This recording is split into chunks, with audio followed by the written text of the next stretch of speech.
Hello दोस्तों, welcome to the channel. Thank you so much for tuning in. आज हम बात करेंगे CB350 RS के बारे में। इतने सारे वीडियोस बनाया, क्लासिक 350 पे बनाया, ESD roadster, classic 350, meteor 350, Highness, ये सारे रेट्रो बाइक्स को कवर किया था मैंने। बट CB350 RS ऐसा बाइक है जिसके बहुत कम वीडियोस है मेरे चैनल में। बट जो हमारे फैंस है और जो हमारे चैनल को बहुत टाइम से सब्सक्राइब करते आ रहे हैं, उनको ये बात पता है कि one of the first video जो मेरे चैनल में आया था, जो वायरल हुआ था, वो था CB350 RS। उसका रिव्यू वीडियो पोस्ट किया था मैंने बहुत पहले, और तब मैंने ऐसे ही पोस्ट किया था। सोचा नहीं था कि एक चैनल ग्रो होगा और मैं बाइक्स और कार्स के रिलेटेड बात करूंगा। बट दोस्तों, जितने भी मैंने अभी रेट्रो बाइक्स बोला, अगर आप उसके रिव्यू वीडियो नहीं देखे हो तो देख लीजिए, काफ़ी यूजफुल रहने वाला है आपको। और यहाँ पे मैं डिटेल्ड रिव्यू करने वाला हूँ CB350 RS का, और सारे पॉइंट्स को क्लियर करने की कोशिश करूंगा ताकि ये वीडियो देखने के बाद कोई भी दूसरा वीडियो देखना नहीं पड़े। चलो कंटिन्यू करते हैं। आप अगर मेरे चैनल में पहली बार आए और आपको पता नहीं है इसके बारे में रिव्यू मैं कैसे करता हूँ, तो मैं बता देता हूँ। यहाँ पे हम थोड़े से पैरामीटर्स है जिसको कवर करेंगे। पहले तो इंजन है, जहाँ पे इंजन के बारे में बहुत सारे पैरामीटर्स के बारे में बात करेंगे। आपको मैं बताऊंगा इंजन कितना अच्छा है लॉन्ग टर्म के लिए भी, और कंफर्ट की बात करेंगे। जो कंफर्ट बहुत जरूरी होता है लॉन्ग राइड्स करने के लिए, कैसा है सिटी में अगर आपको चलाना है तो कैसा फील होगा। उसके बाद डायनामिक, जैसे हैंडलिंग कैसा है बाइक का, ब्रेकिंग कैसा है, कंट्रोल कैसा है, हाईवे में चला रहे हो, सिटी में चला रहे हो, ओवरऑल आपको कैसा फील आने वाला है इस बाइक को चला के, उसके बारे में बात करेंगे। फिर उसके बाद हम डिजाइन के बारे में बात करेंगे, जो पर्सनल ओपिनियन होता है, बट मेरे ओपिनियन मैं जरूर शेयर करूंगा आज। उसके बाद पोस्ट परचेस, मतलब खरीदने के बाद आपका कैसा एक्सपीरियंस रहेगा, सर्विस को लेके, रिलायबिलिटी कैसा है, सर्विस का कॉस्ट कितना आता है, वो सारे डिटेल्स के बारे में हम बात करेंगे। और इस वीडियो को एंड कर देंगे यूनिक चीज़ों के बारे में भी बात करेंगे, मतलब ये बाइक खरीदने के बाद आपको कैसा एक्सपीरियंस होने वाला है, क्या चीज़ें हैं जो आपको बहुत पसंद आएगा, ऐसे क्या चीज़ें हैं जो आपको एक्सपीरियंस करोगे तो आपको ऐसा लगेगा कि यार ये बहुत गलत है, ये नहीं होना चाहिए था इस बाइक पे। इंजन से स्टार्ट करते हैं। इंजन में सबसे पहला इंपॉर्टेंट चीज़ है पावर की बात करें तो पावर आपको जैसे पता है, हाइनेस और इसमें कोई डिफरेंस नहीं है, दोनों में सेम 350 सीसी का इंजन आता है। इस बाइक के कैरेक्टर के बारे में बताऊं तो ये ऐसा बाइक है जो आपको बहुत ज़्यादा परफॉर्मेंस देता है, वो भी कम RPM में। लॉन्ग स्ट्रोक इंजन जो होता है उनका खासियत ये होता है कि आपको ज़्यादा रेव नहीं करना पड़ता, मतलब एक्सेलरेशन ज़्यादा देना नहीं पड़ता है पावर निकालने के लिए। तो ये आपको CB350 में फील होगा, क्योंकि जब आप 3000 RPM 4000 RPM में चलाते हो, जैसे सिटी में चलाते हो, आप उस RPM रेंज में रहोगे और थोड़ा भी एक्सेलरेट करोगे ना, मतलब बाइक सामने डाइव मारेगा, आपको एक फील आएगा, वो एनर्जी आएगा, चलाने का मन करेगा। तो वो फीलिंग है ना, वो एक बहुत ज़रूरी चीज़ होता है ऐसे बाइक्स में। कैरेक्टर, मैं ये बोलूँगा कि इसका कैरेक्टर और क्लासिक का कैरेक्टर बहुत अलग है, बट इसका कैरेक्टर कैसा है, एकदम पावरफुल फील आता है आपको। इंजन बहुत अच्छे से रिस्पॉन्ड करता है, क्लासिक जैसा नहीं है। क्लासिक ऐसा है कि लीनियर पावर ऑफर करता है, जैसे रिलैक्स करके चलाने का मन करता है तो क्लासिक आपको बहुत पसंद आएगा। बट जो ये बाइक है, ये आपको रिलैक्स करके चलाने में मज़ा नहीं आएगा, आपको भगाने का मन करेगा, क्योंकि इसका जो इंजन है वो इतना एडवांस्ड है, इतना स्मूथ है, इतना पावरफुल है। तो पावर के रिलेटेड आप सोचते हो, अगर आपको पावर बहुत ज़रूरी है तो आपके पास ESD का ऑप्शन है। बट ESD एक शॉर्ट स्ट्रोक बाइक है, तो उसको पावर निकालने के लिए आपको थोड़ा मेहनत करना पड़ता है। इसमें ऐसा नहीं है, जितना आपको जब भी पावर चाहिए आराम से आप एक्सेलरेट करो, इमीडिएटली आपको लोअर एंड में वो पावर देगा। तो ये इसका इंजन का खासियत है। नॉट ओनली दिस, इसमें आपको बहुत सारे टेक्नोलॉजी मिलते हैं जिससे वाइब्रेशंस कम होता है। स्मूथनेस बहुत अच्छा है इस बाइक का। आप इसको लॉन्ग राइड पे लेके जाओ या सिटी पे चलाओ, जब आप RPM को रेस करते हो तो वाइब्रेशंस फील कर सकते हो, क्योंकि ये एक लॉन्ग स्ट्रोक बाइक है। लॉन्ग स्ट्रोक बाइक हमेशा वाइब्रेट करते हैं एट हायर RPM, इस बाइक में भी आपको देखने को मिलेगा। बट लॉन्ग स्ट्रोक इंजन होने के बाद भी इसके वाइब्रेशंस बहुत कम है, जिसको लेके आप है ना सरप्राइज हो जाओगे जब आप इस बाइक को चलाओगे। नेक्स्ट है क्लच रिलीज एक्शन, मतलब पहले फर्स्ट गियर पे आप शिफ्ट करते हो तो क्लच को रिलीज करते हो, मतलब क्लच छोड़ते हो तो कैसा फीलिंग आता है, मतलब क्या स्मूथली जाता है सामने बाइक या आपको झटका लगता है। वो एक बहुत ज़रूरी चीज़ है, स्पेशली बिगिनर राइडर्स के लिए, क्योंकि जो वो पहली बार बाइक चलाते हैं तो उनको थोड़ा प्रॉब्लम होता है इस बाइक को एडजस्ट करने के लिए। ऐसा आपको फीलिंग नहीं आएगा CB350 RS में या हाइनेस में। इसमें आपको स्लिपर क्लच आता है और इसका क्लच रिलीज एक्शन काफ़ी स्मूथ है। आप इसमें विदाउट एक्सेलरेशन भी क्लच रिलीज करते हो तो काफ़ी प्रेडिक्टेबल लगता है। इसका क्लच रिलीज एक्शन बहुत अच्छा है, स्मूथ है। होंडा इस चीज़ के लिए जाना जाता है और इसमें आपको सेम चीज़ देखने को मिलता है। रिलायबिलिटी की बात करें, इंजन रिलायबिलिटी की, तो एक बहुत बड़ा कंट्रोवर्सी चलता है कि लॉन्ग स्ट्रोक इंजन जो होता है वो रिलायबल नहीं होता है, लॉन्ग टर्म के लिए प्रॉब्लम्स आने लगते हैं, उसका बोर बहुत जल्दी ख़राब हो जाता है। बट मेरा मानना ये है कि आज के टेक्नोलॉजी में जिस तरह से होंडा इंजन्स बनाता है उसको लेके हम सोचेंगे तो ये इंजन में आपको ऐसे बड़े प्रॉब्लम्स नहीं आएंगे। बाइक काफ़ी नया है, बट 2-3 साल में इंजन को लेकर कभी किसी को प्रॉब्लम नहीं आया है। तो इस बात को लेके अगर आप सोचते हो, इंजन के रिलायबिलिटी के बारे में सोचते हो, तो आई थिंक इस सेगमेंट में ये बहुत अच्छे से परफॉर्म किया है लास्ट 2-3 ईयर्स में। तो अगर आपको क्वालिटी चाहिए, इंजन रिलायबिलिटी चाहिए, तो आप होंडा CB350 RS के इंजन पे ट्रस्ट कर सकते हो लॉन्ग राइड्स पे। है। हाँ, पावर लॉस ये सारे इश्यूज़ आए हैं, बट इंजन ख़राब नहीं हुआ है। इंजन में कोई ऐसा मेजर इशू नहीं आया है जिसको लेके आपको क्या करना पड़ा, सर्विस सेंटर में देना पड़ा और उसके बाद 1-2 हफ्ते के लिए वहाँ पे पड़ा था। ऐसा सब प्रॉब्लम्स नहीं आता है, इस इंजन में भी आपको नहीं आएगा। अगर हम एग्जॉस्ट साउंड की बात करें, ओनली एग्जॉस्ट साउंड, तो मुझे नहीं लगता है इस सेगमेंट के इसके जितना अच्छा एग्जॉस्ट साउंड कोई भी बाइक प्रोड्यूस कर सकता है। ESD रोडस्टर चलाया था मैंने, ESD रोडस्टर, तो इसके साथ आप कंपेयर नहीं कर सकते, बट ESD का जो स्क्रैम्बलर है उसको इसके साथ कंपेयर ज़रूर कर सकते हैं। हंटर भी कर सकते हो, हंटर भी मैंने रिसेंटली चलाया था। हंटर का एग्जॉस्ट साउंड मुझे बहुत पसंद आया। इनफैक्ट स्क्रैम्बलर का भी एग्जॉस्ट साउंड मुझे बहुत पसंद आया। दोनों के रिव्यू वीडियोज़ मिल जाएंगे आपको चैनल में। बट इसका जो CB350 RS का जो एग्जॉस्ट साउंड है वो एक बहुत अमेजिंग एक्सपीरियंस रहेगा जब आप चलाओगे। काफ़ी स्मूथ साउंडिंग, इरिटेटिंग साउंड नहीं है, बहुत लाउड है, बेसी है। इसको आपको ज़रूर एक बार एक्सपीरियंस करना पड़ेगा। आपको ऐसा बाइक चाहिए ना जो रेट्रो डिज़ाइन के साथ आता है, थोड़ा स्पोर्टी लगता है और बाइक का बहुत अच्छा रोड प्रेजेंस है और साउंड भी रोड प्रेजेंस को बढ़ा देता है। तो इंजन के साउंड के बारे में हम बात करेंगे, एग्जॉस्ट साउंड, तो इस बाइक का कोई कंपैरिजन नहीं है, बहुत बहुत बढ़िया है।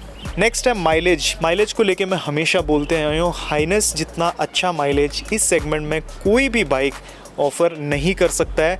इस बाइक को मैं जानता हूँ लोगों को जो 48-49 का भी माइलेज निकाले इस बाइक से। और जैसा मैंने चलाया है ये बाइक, बहुत सारे मॉडल चलाए इसके, बहुत सारे लोगों के, और माइलेज को लेके किसी को भी कभी भी प्रॉब्लम नहीं है इसमें। इस टाइम पे पेट्रोल का कॉस्ट बढ़ रहा है और आप एक पावरफुल बाइक लेने के लिए 2 बार सोचते हो, क्योंकि जितने पावरफुल बाइक्स हैं वो माइलेज आपको नहीं देते हैं। CB350 RS एक बहुत अलग बाइक है। Effortless power, long stroke engine, retro looks के साथ आपको बढ़िया माइलेज मिलता है। इस सेगमेंट में माइलेज को लेके कोई कंपैरिजन नहीं है। RS का सबसे बेस्ट माइलेज देगा। सिटी में चलाओ, आप आराम से चलाओ। ट्रैफिक में भी अगर आप चलाओगे आराम से तो आपको 35, 37, 38 ऐसा माइलेज देगा। हाईवे पे चलाओ आराम से, आपको 45 के ऊपर देगा। आप भगाओगे, कभी कभी नॉर्मली चलाते हो तो आपको 40 के नीचे नहीं देगा।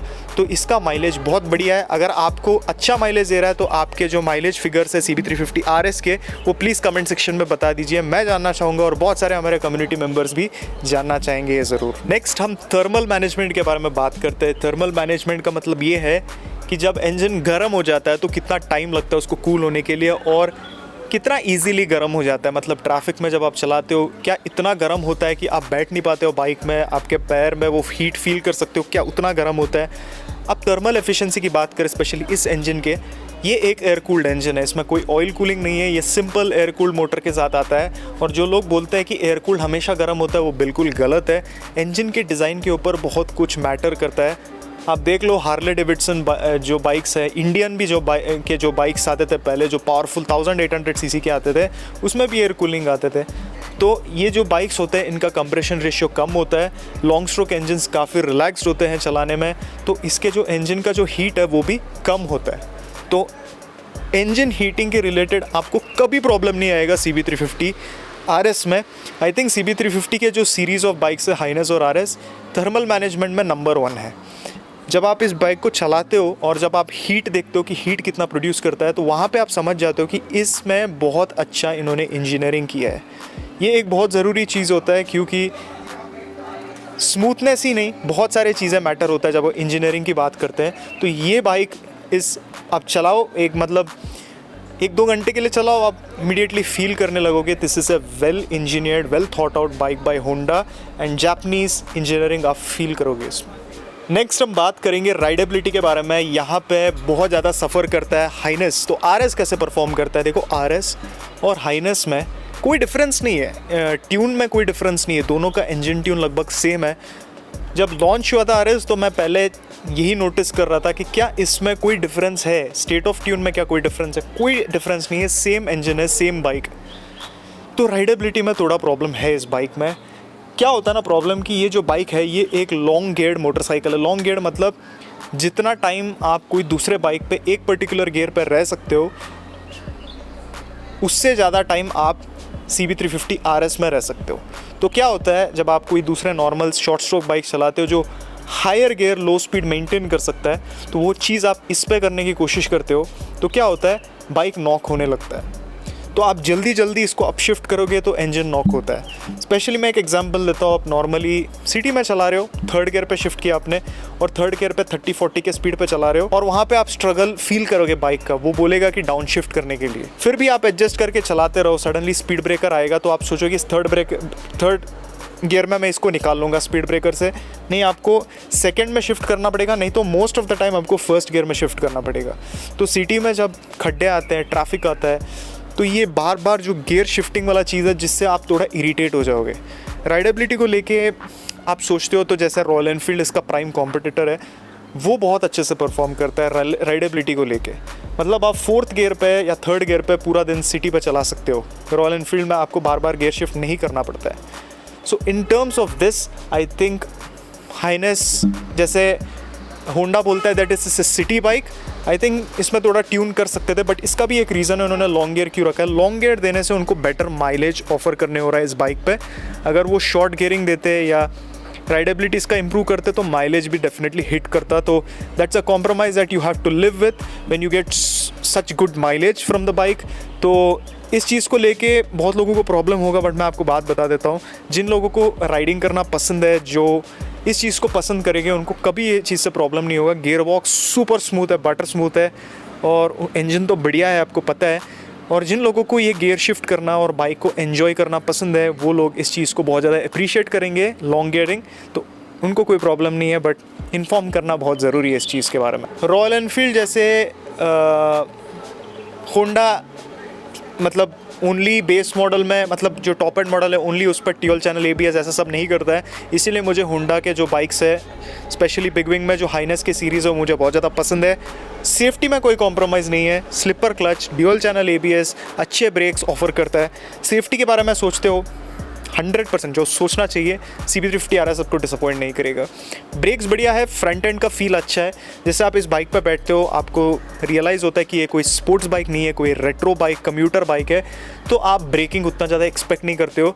तो इसीलिए वो जो ब्रेक्स है, जो उसका बाइट है, वो आपके एक्सपेक्टेशंस को एक्सीड करता है। तो इस रीज़न से आपको ब्रेकिंग बहुत अच्छा लगता है। बट ऑब्वियसली आप इस बाइक को स्पोर्ट्स बाइक के साथ कंपेयर करोगे या कोई स्पोर्टी बाइक के साथ कंपेयर करोगे, ये आपको उतना बेटर ब्रेकिंग परफॉर्मेंस ऑफर नहीं करेगा। बट इस सेगमेंट के बाइक के लिए the brakes are outstanding, both front and back.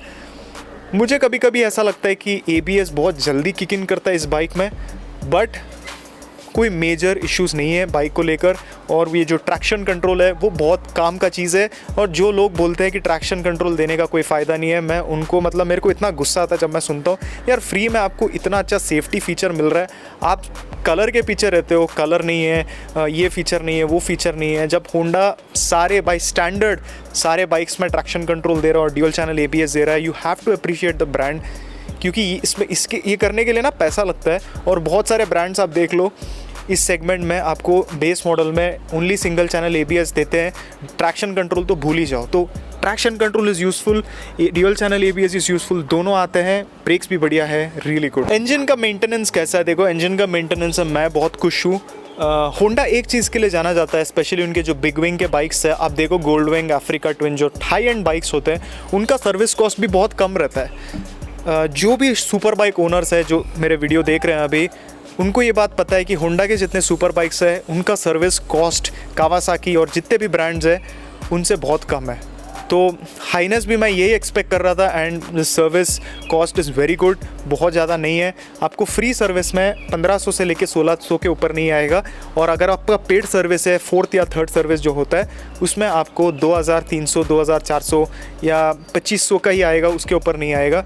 अगर आता है तो प्लीज़ आप कमेंट सेक्शन में मुझे बता दीजिए। ब्रेक पैड्स के मैं इंक्लूड नहीं कर रहा हूँ, ब्रेक पैड्स के अगर आप इंक्लूड करोगे तो ऑब्वियसली थोड़ा बढ़ेगा प्राइस, वो आपके ड्राइविंग स्टाइल के ऊपर डिपेंड करता है आप कितना इंजन ब्रेकिंग यूज़ करते हो। तो इस मामले में इंजन में कोई प्रॉब्लम नहीं आया तो खर्चा भी नहीं बढ़ने वाला है। अगर इसमें कोई ऐसा आपको लगता है कि इंजन ख़राब होता रहता है, इसमें पार्ट्स को चेंज करते रहना पड़ता है, क्या इसमें खर्चा बढ़ेगा? जैसे KTM के बाइक्स के मैंने बोला है, खर्चा ज़्यादा रहता है इंजन को लेके, कुछ ना कुछ छोटे मोटे इश्यूज़ आते रहते हैं। इस बाइक में नहीं, रिलायबल प्रोडक्ट है, इंजन के रिलेटेड कोई इश्यूज़ नहीं आएंगे, मेंटेनेंस भी कम होगा।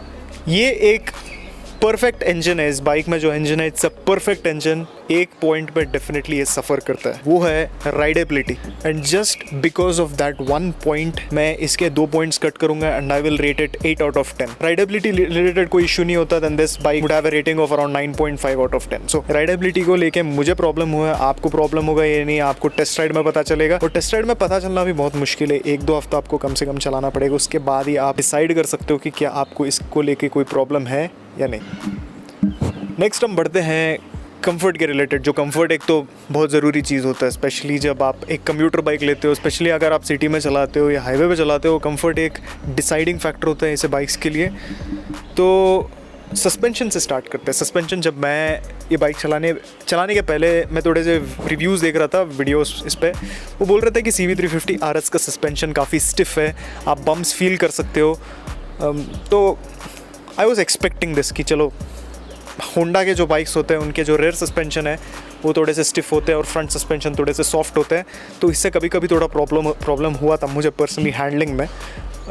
तो मैं एक्सपेक्ट कर रहा था मैं, but I was pleasantly surprise कि CB350 RS का सस्पेंशन काफ़ी अच्छा है, बम्स को बहुत अच्छे से अब्जॉर्ब कर लेता है। ये उतना सॉफ्ट नहीं है जिसमें आपको प्रॉब्लम होगा, स्टिफ सस्पेंशन है बट उतना ज़्यादा स्टिफ नहीं है जिससे आपको डिस्कम्फर्ट होने लगेगा। तो इस बात को लेके मैं डेफिनेटली सस्पेंशन को लेके मैं बोल सकता हूँ ये काफ़ी कंफर्टेबल है, काफ़ी अब्जॉर्बेंट है, और ये सस्पेंशन एक ऑलराउंडर है क्योंकि हैंडलिंग के टाइम ये बहुत अच्छा बैलेंस भी मेंटेन करता है। तो अगर आपको एक ऐसा सस्पेंशन चाहिए जो बहुत अच्छा ऑलराउंड परफॉर्मेंस देता है तो आप इस बाइक को डेफिनेटली कंसिडर कर सकते हो। अभी हम राइडर के सीट के बारे में बात करें तो वहाँ पे एक बहुत इंपॉर्टेंट पॉइंट आ जाता है, the shape and the foam quality, the quality of the foam that they have used. तो फोम का फर्मनेस मुझे थोड़ा सा मे बी 10-20% थोड़ा ज़्यादा लगा, अगर उससे थोड़ा कम होता तो परफेक्ट रहता। जितना फर्मनेस है उसको थोड़ा सा रिड्यूस करना चाहिए था, लगा मुझे होंडा को। अब लोग आएंगे बोलेंगे कि ऐसा कुछ नहीं है, फर्म होना ज़रूरी है, हाईवे में काम आता है। अब देखो ओपिनियन है ना, सबका अलग अलग ओपिनियन है। जो मेरा एक्सपीरियंस है बाइक्स को चला के, उसके बेसिस पे मैं बोल रहा हूँ कि फर्म सीट है, थोड़ा सा अगर फर्मनेस कम होता तो परफेक्ट होता। शेप की बात करें तो शेप इज़ ब्रिलियंट, बहुत सोच समझ के इन्होंने ऐसा शेप किया बाइक के सीट को, बहुत अच्छा ग्रिप करता है आपको। एंड जैसे आप CB350 RS के सीट को देखते हो ना तो काफ़ी सॉफ्ट लगता है, एकदम वेलवेटी डिज़ाइन थोड़े से डिज़ाइन के साथ आता है, तो this makes it quite interesting. अब चीज़ ये है ना कि जब आप उस पर बैठते हो तो आपको तब फील होता है कि सीट्स थोड़े से फर्म है, आपको देखने में ऐसा लगेंगे कि सॉफ्ट और कंफर्टेबल रहेंगे बट सीट थोड़े से फर्म है।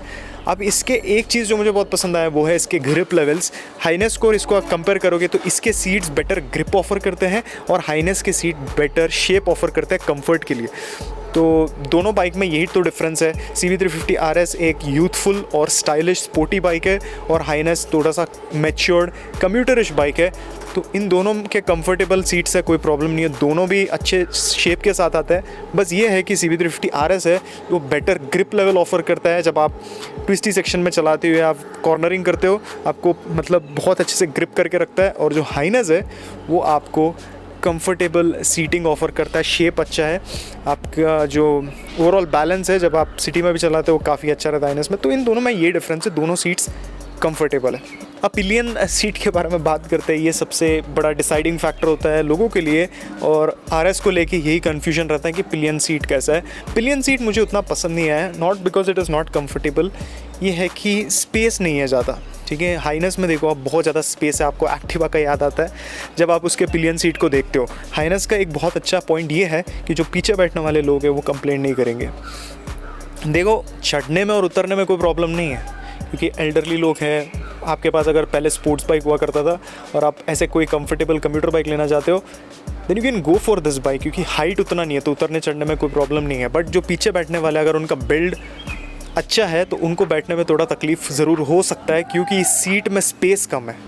ओके, अगर आप इस बात को जान के ये बाइक लेते हो, अगर आपने ऑलरेडी टेस्ट किया पिलियन को लेके then you can go at, but ज़रूर टेस्ट करना क्योंकि इसका पिलियन का सीट का एरिया बहुत छोटा है। जैसे मीटियोर का भी मैंने यही प्रॉब्लम बोला था कि सीट ठीक ठाक कंफर्ट ऑफर करता है बट स्पेस नहीं है पीछे बैठने वालों के लिए। तो ऐसे डिज़ाइन के साथ उनके पास कोई ऑप्शन भी नहीं था so if you can take this compromise and you can go head. Rider का सीट हाईवे में चलाने के लिए कैसा है? हाईवे में चलाने के लिए बढ़िया है, बस ये है कि आपको कोई एयर सीट लेना पड़ेगा। मेरे लिंक में मिल जाएगा आपको डिस्क्रिप्शन में, मैं वो काफ़ी कंफर्टेबल रहेगा आपको, और हाईवे पे चलाना है तो ले लीजिए।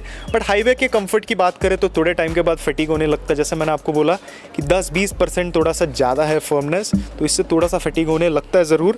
और मुझे लगता है कि शेप के हिसाब से आप देखते हो तो टूरिंग में आपको टूरिंग बाइक लेना है तो आई वुड सजेस्ट हाइनेस, क्योंकि उसका सीट का शेप थोड़ा बेटर है इससे। बट सिटी में चलाने के टाइम जो ग्रिप जो बहुत ज़रूरी होता है वो आपको RS में बेटर मिलता है।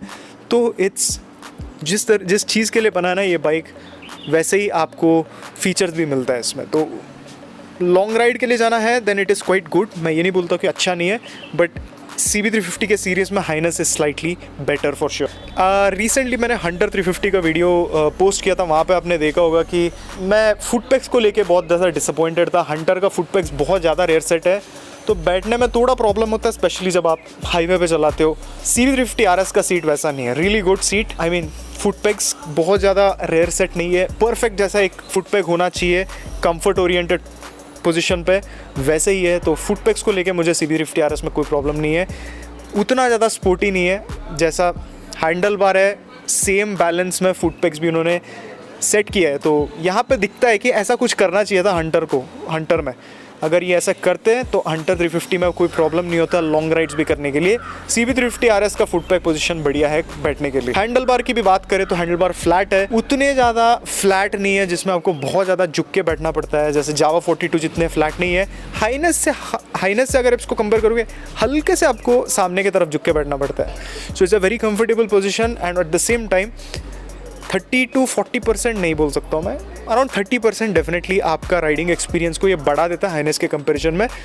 तो एक स्पोर्टी ऑल्टरनेटिव मैं नहीं बोलूँगा कि कंप्लीटली आपको स्पोर्टी एक्सपीरियंस ऑफर करेगा, बट एक टिपिकल जो कंफर्टेबल कम्यूटर बाइक्स होते हैं उससे तो ज़्यादा कंफर्ट ये ज़्यादा स्पोर्टीनेस ज़रूर ऑफर करता है। टर्निंग रेडियस इस बाइक का एक और हाईलाइटिंग फीचर है, क्योंकि टर्निंग रेडियस इसका इतना कम है कि आप इतने बड़े बाइक में बैठते हो तो सोचने लगते हो कि इसका टर्निंग रेडियस बहुत बड़ा रहेगा। आप एक बार इसको ना टर्न करो सिटी में, ट्रैफिक में चला, जब टेस्ट राइड करोगे आप सरप्राइज हो जाओगे कि इसका टर्निंग रेडियस इतना बढ़िया है ना। ट्रैफिक में आपको कहीं कट करना है या आपको छोटे से एरिया में अगर टर्न लेना है, सुपर्ब टर्निंग रेडियस। सिटी में चलाने के लिए टर्निंग रेडियस इतना काम का चीज़ है ना, वो आप चलाते चलाते ही समझ पाओगे। Very good turning radius. एक प्रॉपर सिटी बाइक के लिए आपको प्रॉपर हैंडलिंग चाहिए तो इस बाइक की तरफ जाओ।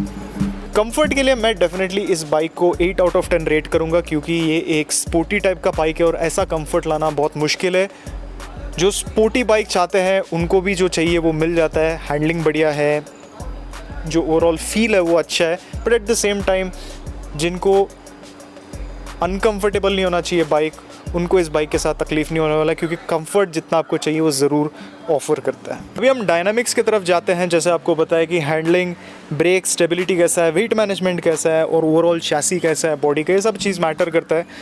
तो जो ये बाइक लेते हैं CB350 RS, उनके लिए डायनामिक्स बहुत बहुत इंपॉर्टेंट है। ये बात को मैं समझता हूँ अच्छी तरह से, इसीलिए इसमें मैं ज़्यादा फोकस करने वाला। हैंडलिंग, इस बाइक का हैंडलिंग जो है ये प्रेडिक्टेबल है, बट आपको एक्साइट नहीं करता है। जैसे इसके जो हैंडल बार्स है, आप इसको कंपेयर करो ESD के साथ, ESD आपको एक्साइटिंग लगेगा हैंडलिंग में, ये आपको एक्साइटिंग नहीं लगेगा। बट अगर आप आप हाइनेस लेने जा रहे थे या क्लासिक 350 लेने जा रहे थे और क्लासिक और हाइनेस को देख के आपको ऐसा लगा कि इसमें वो राइडिंग फील नहीं है, वो चीज़ आपको इस बाइक में मिलेगा। शार्प, बहुत ज़्यादा शार्प नहीं है, बट डेफिनेटली हाइनेस, क्लासिक ये बाइक से बहुत अच्छा हैंडलिंग ऑफर करता है। आपको जो ओवरऑल कंपोजर है जब आप हाई स्पीड पे भी टर्न लेते हो, इस बाइक का कोई कंपैरिजन नहीं। उस मामले में ये बाइक बहुत अच्छा है। Handling is really good on this bike. Sharp turns लेना है या हाई स्पीड पे आप कॉर्नरिंग करते हो, लाइन बहुत अच्छे से मेंटेन करता है। एक चीज़ मैंने नोटिस किया है कि इसके जो टायर्स है, जो पीछे वाले टायर्स हैं, वो बहुत बढ़िया ग्रिप ऑफर करते हैं। CB350 हाइनेस जो है उसके जो टायर्स है वो उतने अच्छे ग्रिप ऑफर नहीं करते हैं, तो हैंडलिंग का जो फील है वो थोड़ा सा ख़राब हो जाता है इसके कंपैरिजन में। तो इसके हैंडलिंग डेफिनेटली मुझे बेटर लगा हाइनेस से, जो बहुत अच्छा हैंडलिंग बाइक है। At the same time classic से तो बहुत अच्छा है, ठीक है। तो इस चीज़ को हम कंसिडर करते हैं तो 100%। तो हंटर 350 को ना इसके साथ कंपेयर करूँगा जो करना है।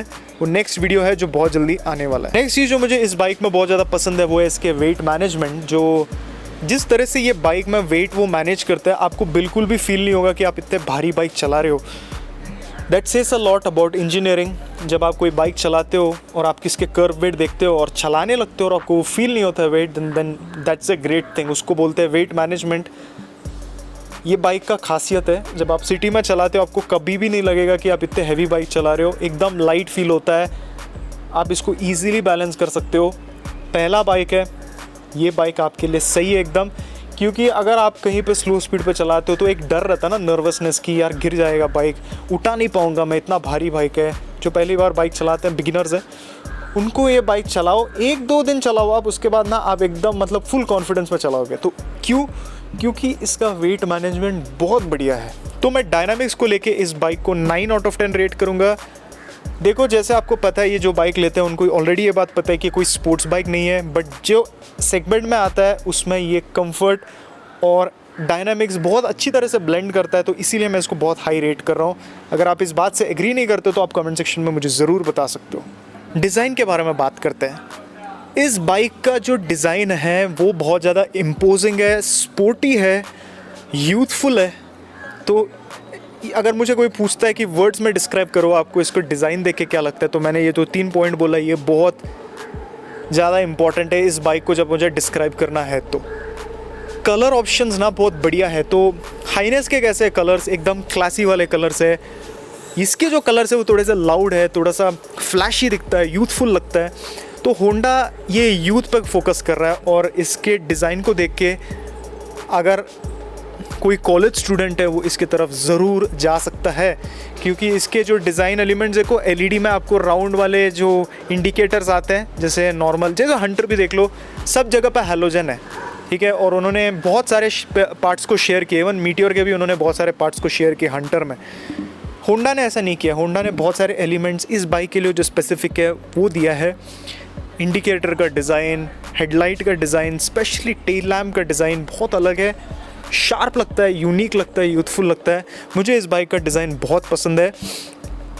होंडा ने बहुत अच्छा किया है कि उन्होंने बहुत कम क्रोम एलिमेंट्स यूज़ किए हैं इसमें, बहुत सारे फाइबर के पार्ट्स भी यूज़ किए गए हैं इसमें, जो अगेन जो क्लासी वाले, जो क्लासी नेचर है हाइनेस का, उसके ऑपोजिट एकदम यूथफुल और एनर्जेटिक लुक के साथ आता है। तो मुझे इस बाइक का डिज़ाइन बहुत पसंद है। ऑन टॉप ऑफ दैट इसके कलर ऑप्शन भी मुझे बढ़िया लगते हैं।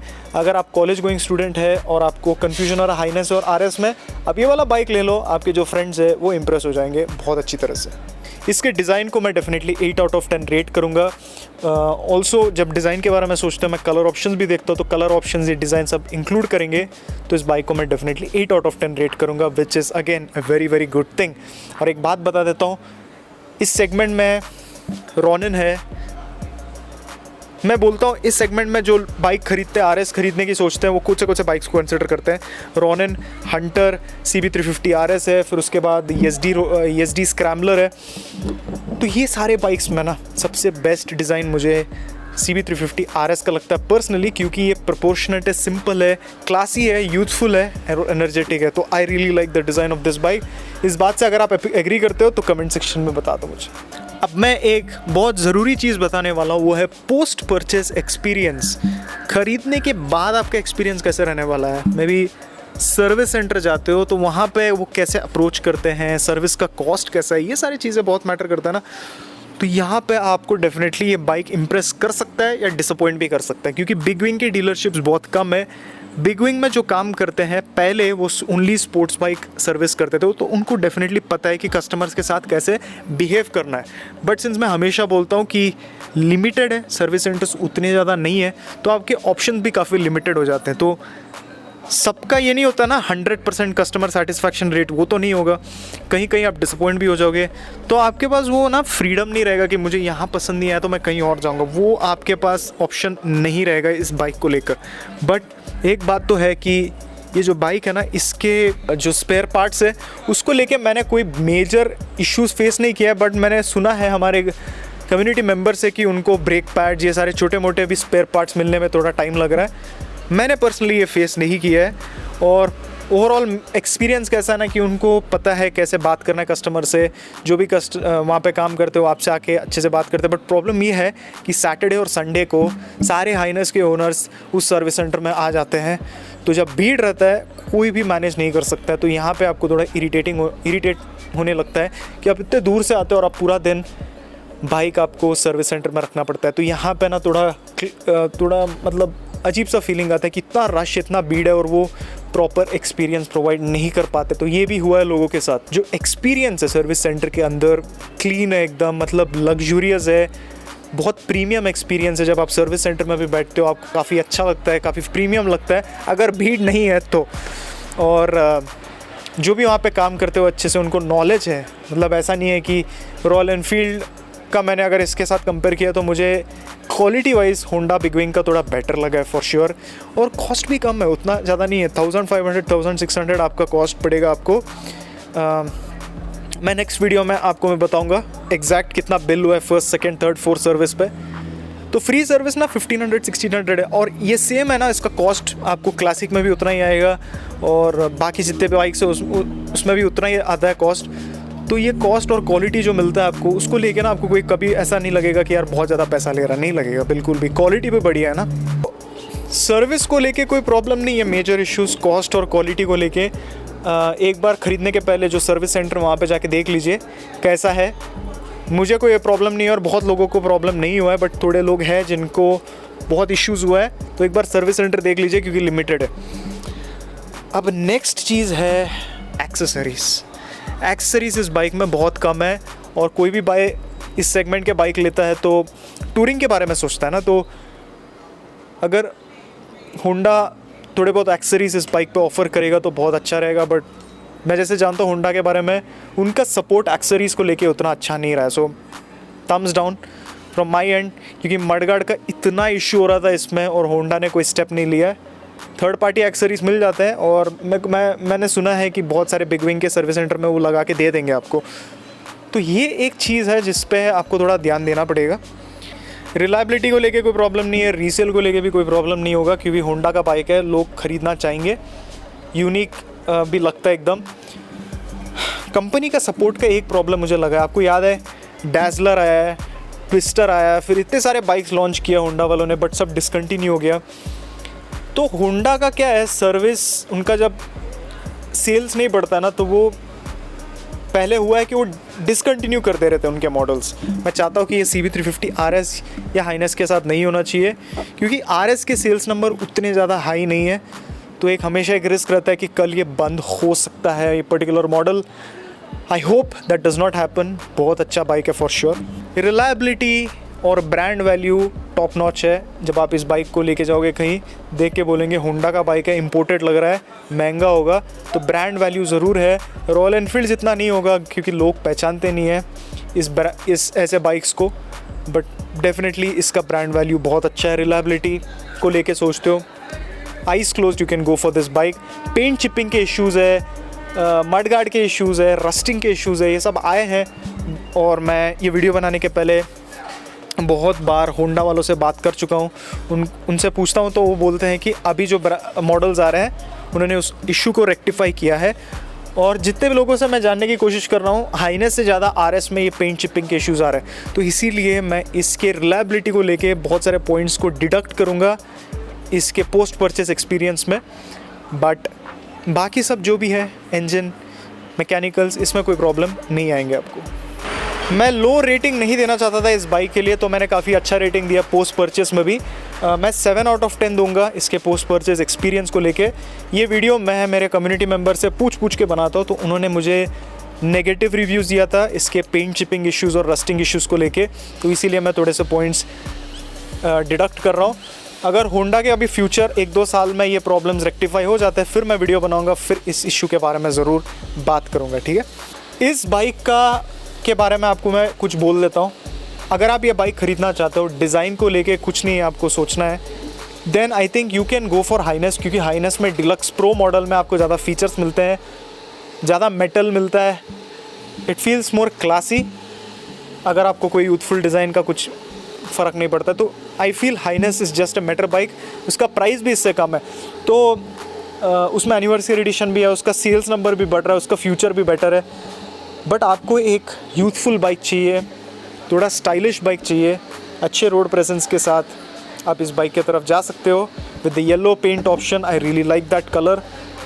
आप कुछ भी जानना चाहते हो इस बाइक के बारे में आप ज़रूर मुझे पूछ सकते हो, मैं बताऊंगा। मैं भी बहुत कुछ जानना चाहूँगा आपसे। अगर आप इस बाइक को ओन करते हो तो प्लीज़ बता दीजिए मुझे कमेंट सेक्शन में। मैं फिर से मिलूंगा आपसे। Take care, always ride safe, wear your helmet. Bye bye.